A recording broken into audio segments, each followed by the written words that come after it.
am the night. I am darkness.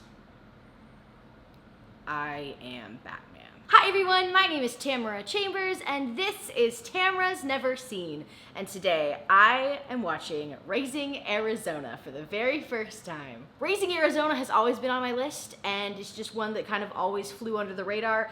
I love Nicolas Cage with a burning passion. For some reason, I always thought that this was a romance, like a chick flick.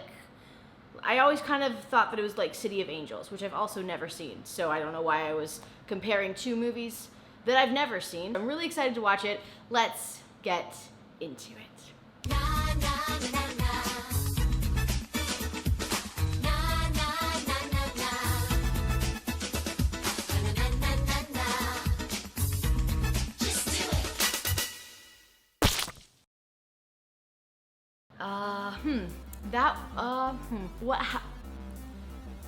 What do you even, how do you even describe this? First of all, it was not anything like I thought that it was originally going in. You know, like a rom-com, I guess.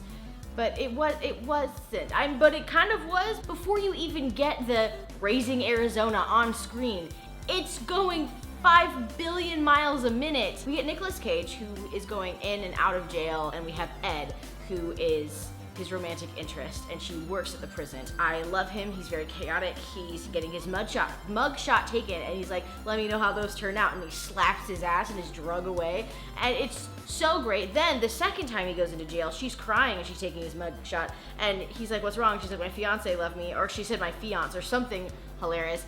And then he starts freaking out because he thinks that she's wonderful. And he's like, you can tell him where I am. And if he has a problem with what I think about him, which is that he's a huge asshole, he can come find me. It's amazing. It's really fun. They get married. They decide they want to have a kid. They find out that she's barren and can't have a kid. They're trying to adopt, and they can't do that. And then they decide that they're going to steal one of the Arizona's kids because they had 5 in one day, and it's too much for them to handle. And then we get the opening credits. Nicolas Cage and Holly Hunter are great together. They're our leads, but we also have John Goodman is in this, and Florence Pugh, is that her name? Pugh? That doesn't sound right to me, but great. When we couldn't find meat, we ate fowl, and when there was no fowl to be found, we ate crawdad, and when there was no crawdad to be found, we ate sand. You ate what? Sand. You ate sand? Yeah. I don't know why, but that made me laugh so hard. Holly Hunter is so wonderful. I desperately want her entire career. She has such an interesting, amazing voice. I didn't even realize it was her when the movie first started, when we first see her in her police getup. They're both so young here. I also wrote that Nicolas Cage is so flipping hot in this movie. So I didn't recognize her. This was in 1987. And then she started speaking a little bit more. She had a couple more lines come out. I was like, that sounds so much like Elastigirl. Is that Holly Hunter? I recently had to do voiceover as Elastigirl for a fanscription episode, and I sounded like an old woman the entire time. It's very difficult to replicate her voice. Someone in the comments section was like, well, it's easy to replicate her voice. All you have to do is talk out of the side of your mouth like this and have a southern accent. And I was like, took everything in my power not to respond to that person. Everything in my power! I heard there's like a rumor that Nicolas Cage was kind of a little difficult to work with for this film. I guess he had a bunch of ideas for his character, and the Coen brothers were like, just bring it back a little bit. Throughout the film, he's really subdued, I think. And then when he goes hard, which is very Nicolas Cage of him. But throughout the film, he's a pretty just very even keel, subdued guy. I love it. Like, there's a great scene where he steals Huggies from this convenience store because he's just had it. He's at his wit's end, and he just broke his brother-in-law's nose, and they've stolen this child, and he's lost his job, and so he steals Huggies from a convenience store. We've all been there. And he's so subdued the whole time. She is pissed because she's in the car with the baby, and she's like, you son of a bitch, drives away, and he's just like, all right, well, I guess I'm just gonna be Nicolas Cage over here then, and then he just goes and Nicolas Cage is over there, and then there's like a phenomenal chase scene. It's so fun, it's so good, and it just goes on so much longer than you feel it should, but it's perfect. He's running away, and then this dog gets loose, and then there's this horde of dogs, and then they're going through people's homes, and there's a police officer who's trying to shoot him, and then he goes into another big grocery store, and then the grocery store clerk is trying to shoot him, and then the convenience store clerk is trying to shoot him, and then there's the dogs, and then she drives back up and saves him, and he's like, oh honey, you didn't have to do that really, and then she slaps the shit out of him, and it's so chaotic. I think I wrote chaotic like a billion times in the notes that I wrote out. But anyways, so yeah, he steals a child.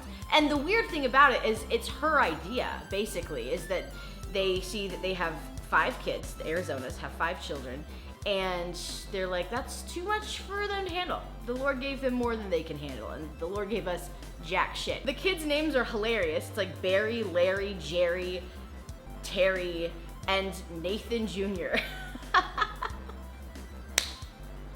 Fuck. Who's gonna be the favorite, do you think? He brings Nathan Jr. back to the car though, and Holly Hunter's crying in this movie. She cries a couple times, and it's always just amazing. It's excellent, it's so funny. I love him so much.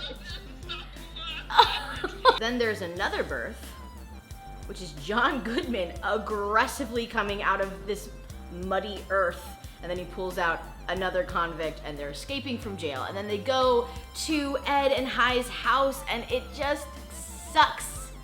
I hate it. I do not like these characters, but in that they're great as conflict, but they stay there for a while and just cause a whole mess of trouble. Then Nicolas Cage's character, Hi, he dreams of the lone biker of the apocalypse.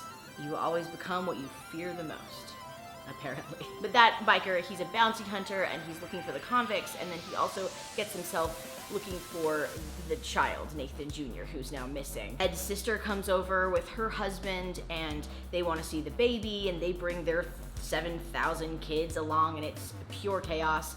And then the brother-in-law tells Hi that he wants to swing with them as a couple, and then Hi breaks his nose and just kind of freaks out, and that's what leads him to stealing the Huggies. Meanwhile, the convicts are John Goodman and his brother are still staying at the house with Hi and Ed, and they convince Hi that they're never going to be happy together as a couple, and that he should go off with them to go get this really big score by robbing this bank. And then the brother-in-law comes over and reveals that he knows that they stole Nathan Jr. It's not actually their kid. And then the convicts hear that, and the convicts are like, oh, well, that's 25 grand right there. So then they steal the kid, and then they go, and then they drive off, and they're like, this kid is amazing. And they go get him diapers and shit, and then but they leave him on top of the car, and they drive away. And the scene where they realize that they've driven away while the kid was on the car is amazing, because it's just them both screaming their lungs out, and it's so funny. They go back, they pick the kid up. This poor child has been through so much kidnapping, and then they put him back in. They go rob the bank successfully, which is weird, I guess, to see, because no one successfully does anything in this film. And then they leave the kid on the top of the car again. And then I think in the bag of the money that they got, the bank put in like this like paint bomb, so it explodes, and then you can't see out of your car. And so they try to turn around to get the baby, and then Ed and Hi are there, and they're like, okay, we're gonna get him first. And then the bounty hunter is there, and the bounty hunter gets the baby, and then Hi and the bounty hunter have this amazing fight, and oh my gosh, what does she say? She has the great line. Ed says, give me that baby, you warthog from hell.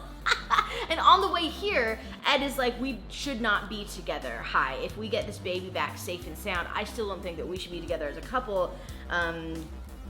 You and me's just a fool's paradise, which I freaking love that line. So then Hi ends up pulling off a grenade, like the little grenade clip, and then blowing up the bounty hunter, and then they end up returning Nathan Jr.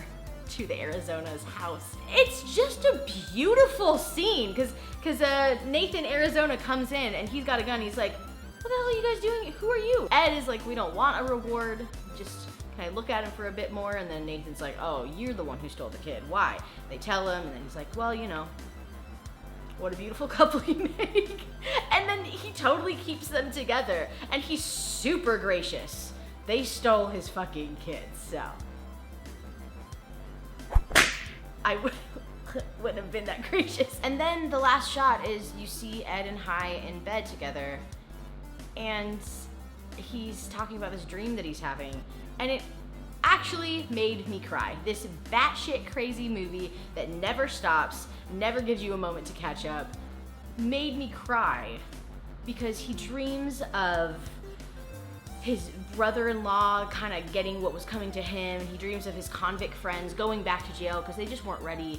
And he dreams of watching Nathan Jr. grow up from afar and like sending him like Christmas gifts and seeing him like play football in college and wondering if he maybe had like a moment of like touching this kid in a positive way and adding to his life in some way. And then he talks about him and Ed and how they're gonna grow old together, and I'm like crying thinking about it right now. It was so good because you got to know these characters in such intense, dire situations, and just to have this really fucking peaceful ending where he's imagining him and Ed as an old couple together, and then there's tons of grandkids there, and he has his kids there, and they're in a nice home, and they're holding hands, and it's just so sweet. It was so good. This movie was excellent. It was not at all what I was expecting, and it made me feel so great. And it was like energizing. It wasn't like a feel good where you're sitting there like mushy crying the whole time. It was super funny, super fun. I loved it. I loved this movie. 10 out of 10, Raising Arizona. I don't think there's one thing that I have to gripe about this film. I think it's perfect. It's so messy and chaotic and beautiful and great. I loved it. I loved it so much. Also, it's an hour and a half. My dream. You'll see exactly why Nick Cage became who he is and how dang funny he can be. Not unintentionally, just amazing timing and inflections. It's a trip. Yeah, I absolutely love Nicolas Cage. I think I mentioned this in a video maybe like a year ago that I would love to embark on watching every single Nicolas Cage film because it's so many. There's so many Nicolas Cage films, and I just think that it would be a really interesting video to rank every Nicolas Cage film. And what a gosh darn treat that would be. You'll think about the tattoo for far too long. What does the tattoo mean? Did they mention that and I just totally missed it? Because the bounty hunter had the same tattoo. So a lot of people are just saying that it's the symbolism of Hi's kind of evil with taking the kid is kind of represented in the bounty hunter as well. I can see that. That's cool. You'll be annoyed at how good an actor Nick Cage is when he isn't played by post-bankruptcy Nicolas Cage.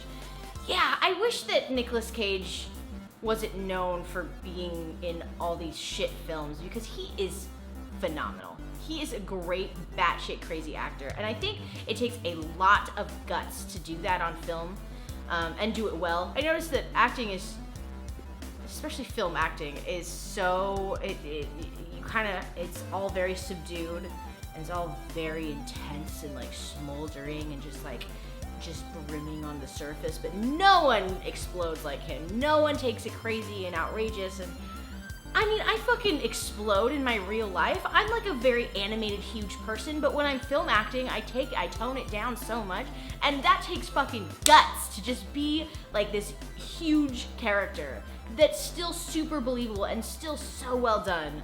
It is truly fascinating to watch. I loved this film. I got a ton of really good suggestions on Twitter, so I'll be pulling from that list for quite a bit. But thank you so much for giving me those feel-good movie recommendations, and I will see you next week with one of those. Bye! You ate sand?